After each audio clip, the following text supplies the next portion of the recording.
อันไหนก็ขางบอลองมาอยู่เมืองใต้ก็หิมกันตั้งทิกตั้งหลานมันแหละ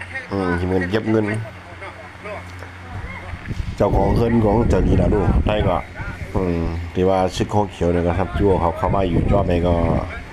มาอยู่ในเมืองเขาก็ขยันก็เฮ็ดอะไรก็ไม่ก็ไม่ตัดเก็บเงินบนเมืองว่ะเด็กติ๊กเวลาไว้ก็ไปพันหิมกันได้ก็ได้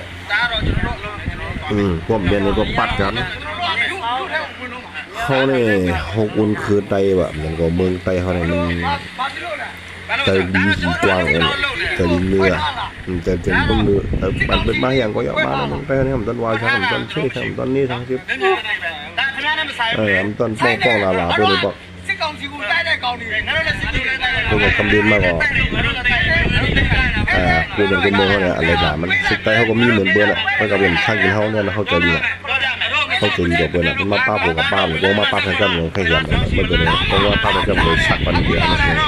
เป็นป้าผูเขาบอกว่าไม่เป็นไปบวชเขาเป็นจุดเข้ามาแต่ตัวเดียวใจดี